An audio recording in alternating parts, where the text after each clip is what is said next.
はい、皆さんこんにちは。望遠女子のゆりこです。今日はですね、皆さんタイトルを見て、すでにお分かりの通り、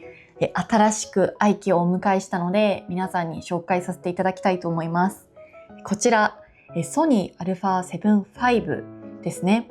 昨年の冬にソニーから新しく発売されたソニーの無印シリーズになっております。こちらのカメラですね、発売当初から人気があって、私の周りのプロのビデオグラファーの方もね、絶対このカメラ買いますっていう風におっしゃってたぐらい、本当にすごくね、いいカメラという風に言われていたカメラです。今回ね、私はこちらをね、2代目の子としてお迎えさせてもらったので、ちょっとね、皆さんに紹介していきたらいいなと思います。まずは開封動画をご覧ください。どうぞ。開封動画をね、する意味ってところあるのかなって思うんですけど、ちょっとお付き合いください。はい、どうぞ。じゃじゃーん。というわけで開封していきましょう。今回はね、カメラの大林で買いました。ちょっとね、いろいろあって Amazon で購入することになったんですけど、Amazon の場合だと購入先をいろいろ選べるんですね。メーカー保証が一般的に1年ソニーのカメラにはついてるんですけど、販売先によっては1年の保証がなかったりもするので、ちょっとね、要チェックかなって思います。ピチピチ。ダダーン。じゃーん。ちょっと開けていきたいと思います。やばい。やばい。α7 V。やばいですね。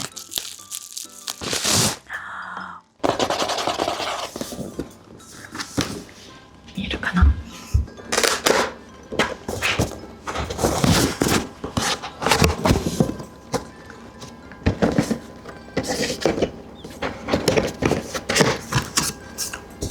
はい、保証書やっぱり入っております。ここにね。そして中を開けると、3、2、1。ソニーのカメラが入っていたボックスに入って、段ボールに入ってるんですけど、気に入りましたか？もんちさんも。気に入ってるみたいですね。はい。ということで、開封以上です。はい。ということで、私の経験をお話しさせてもらうと、私はですね、2021年にソニー α7C を購入し、一昨年ですね、ソニー α7CR を使っていました。CR はですね、写真としての解像度が本当に素晴らしくて、もちろんコンパクトシリーズということで軽くて持ち歩きやすく、写真を撮るカメラとしてかなり好きでした。ただし、正直言うと動画配信、そして、長時間での撮影についてはずっと不安がありました。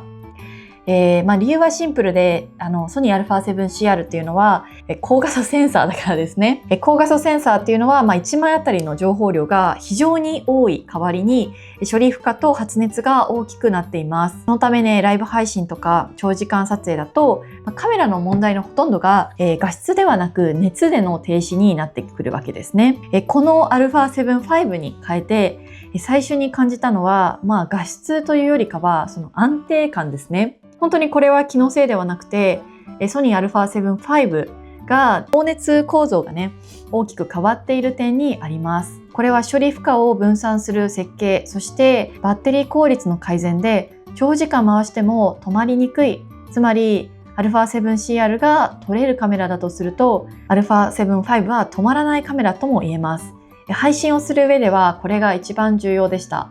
実は私、約8ヶ月の間ですね、YouTube での配信を始めておりまして、完全に別チャンネルなんですけれども、配信の世界に入ったのはまだまだ初心者なんですけど、ただ配信のね、やられてる方々の多くっていうのは、1時間や2時間の配信ではないんですね。多くの方が4時間、場合によっては8時間近くの長時間の配信をされています。その中でね、やっぱりカメラを回しっぱなしにするっていうのが、皆さんにとって結構当たり前になっているわけですね。で、その中で CR はやっぱちょっと厳しいなっていうのがやっぱりありました。はい。なので今回本当 α7 V をお迎えすることができて、本当にね、配信の幅が大きく広がるなっていうのを感じています。そしてもう一つ私にとって大きかったのが連写性能です。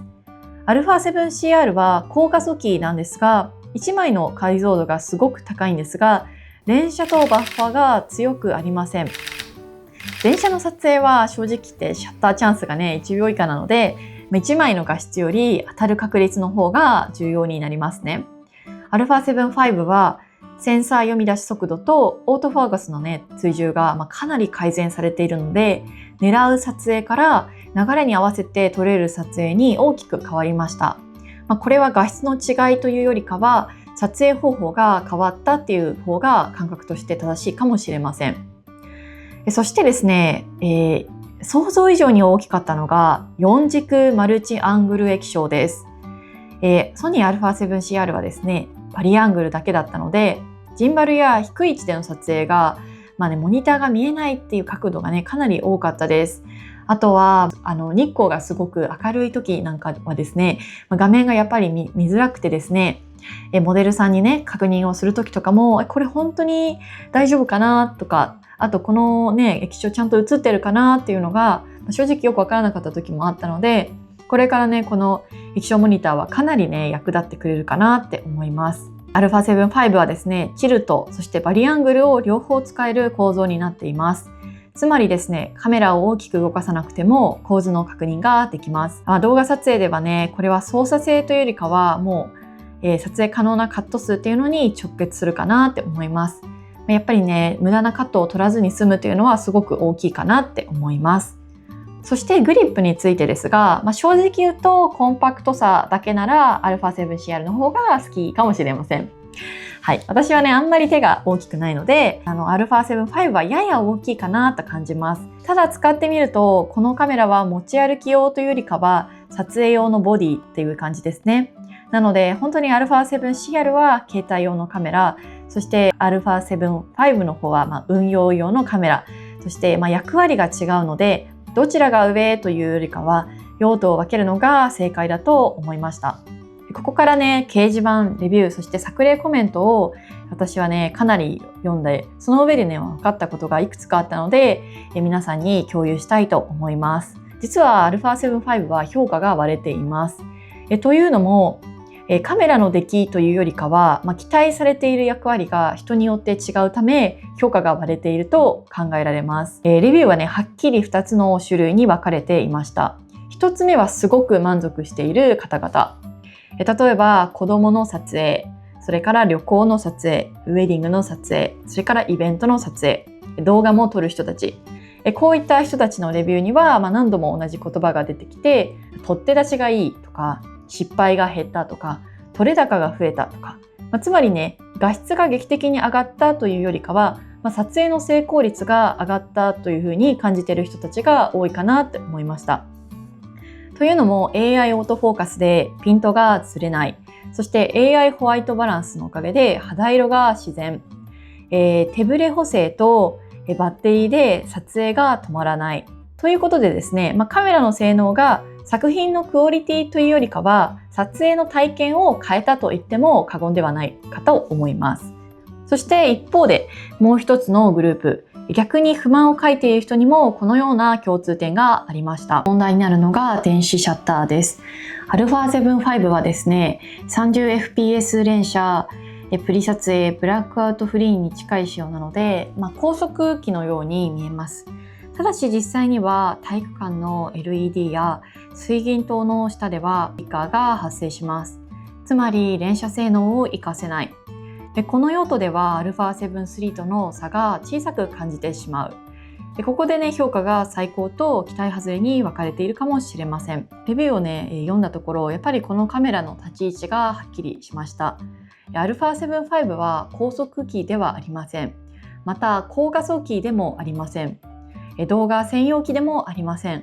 代わりにオートフォーカス、ホワイトバランス、手ブレ補正、バッテリー、放熱、全部がね、同じ方向に作られています。それは撮影を止めないということです。実際今私この 7CR でね、今動画を撮ってるんですけど、カメラがね、勝手に止まりました。まだね、そんなに撮影してなかったはずなのに、ちょっとね、なんでって思ったんですけど、やっぱり、高画素機っていうところがあるのかなって思います。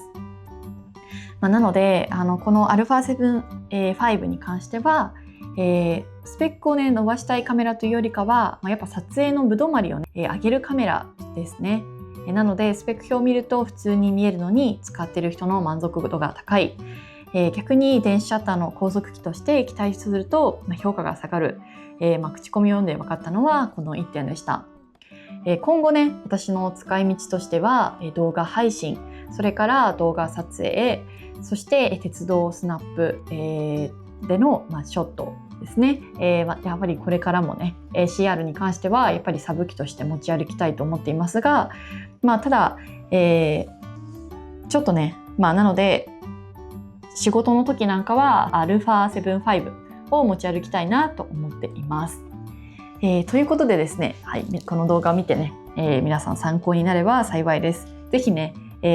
カメラを買おうか迷っている方は、予算等もねあると思いますので参考になれば幸いです。いろんな方がいると思いますので、そんなね4時間もね動画回さないよって方に関しては CR でいいと思いますし、写真をね楽しみたいという方に関しても、α7C2 もしくは CR で問題ないんじゃないかなとも思ったりします。ただ私はこれをねお迎えして本当に良かったなと感じています。この動画がね皆さんの参考になれば幸いです。ということでまた次の動画でお会いしましょう。じゃあねー。